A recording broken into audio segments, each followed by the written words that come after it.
नाज़रीन नौशहर फ़िरोज़ में JUI ऐं शहरनि तरफ़ां गंदगीअ ख़िलाफ़ एहतजाज कयो वियो। शहरनि ऐं JUI जे अॻवाननि आवाज़ न्यूज़ जे रिपोर्टर सां कहिड़ा वीचार मंडिया आहिनि अचो त ॾिसूं। नौशहर फ़िरोज़ ज़िले जे मुख़्तलिफ़ शहरनि में इलाइक़नि में गंदगी जा ढेर ऐं गंदो पाणी निकिरण जे ख़िलाफ़ पब्लिक हेल्थ खाते ऐं टाउन इंतिज़ामिया जे नाअहली ख़िलाफ़ जमियत उलमा इस्लाम जी मेज़बानी हेठि रियाज़ मस्जिद खां हिकु एहतजाजी रैली कढी वई आहे, जेका केतिरा ई किलोमीटर पंधु करे DC ऑफिस पहुती आहे ऐं हिन वक़्तु DC ऑफिस जे आॾो जेको आहे मुख्य गेट बंदि करे हिते धरनो हयो वियो आहे।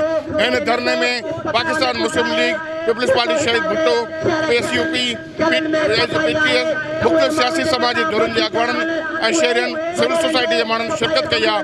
अचो त हिन मौक़े ते मौजूदु अॻवान सां ॻाल्हि ॿोल कयूं था त हुनजो छा चवणु आहे। एहतजाज लाइ पुरमन शहर जा रहवासी हिते निकिता आहियूं। मजबूरीअ में निकिता आहियूं, सख़्तु तकलीफ़ में, पीड़ा में। असांजा रोड रस्ता हलण जे लाइ कोन्हनि के ख़तम थी विया आहिनि। ड्रेनेज जो पाणी, गटरनि जो पाणी हर वक़्तु जिथां वञो तिथे बीठो आहे। गंदगी जा ढेर आहिनि। इंतिज़ामिया नाअहल थी चुकी आहे, हितां जी इदारा ख़तम थी चुका आहिनि ऐं उन करे असां वज़ीर आला सिंध खे गुज़ारिश अपील कंदासीं त असां शहरनि खे जो हेॾी तकलीफ़ में हेॾी पघर कढाइण एहतजाज में असांखे हिते गॾु कयो थी त इहा कहिड़ी सुठी गवर्नमेंट आहे। उन सां गॾु पब्लिक जे ख़िलाफ़ आहे। तव्हां ॾिसो था त शहर नौशहर में तमामु हालत ख़राबु आहे। शहर जा इलाइक़ा पाणी हेठां आहिनि, को बि तवजो कोन्हे इंतिज़ामिया जो, को बि सिस्टम कोन्हे को।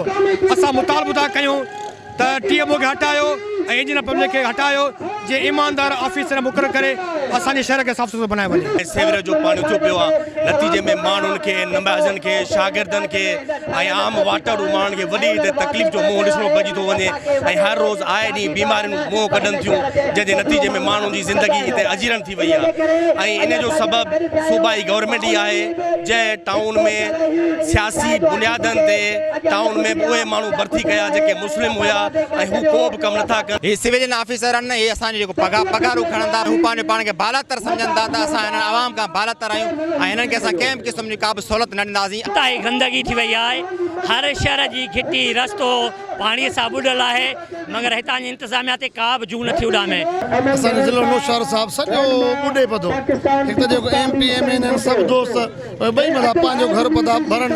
हींअर असां एतिरो तंग थिया आहियूं, जेकॾहिं DCO साहिबु शहर जो कमु न कराईंदो पछाड़ी असां मजबूर थी हिनखे ऑफिसुनि मां कढी हिन गटरनि में इंशाल्लाह ॿोड़े ॾेखारींदासीं। जी आवाज़ शहरियुनि जी ॻाल्हि ॿोल ॿुधी हुननि जो चवणु आहे त फौरी तौर ते शहर में सफ़ाई कराए नाअहल इंतिज़ामिया के ख़िलाफ़ क़दम कयो वञे, न त ॿी सूरत में शटर बंदि हड़ताल करे एहतजाज जी तहरीक खे वधायो वेंदो।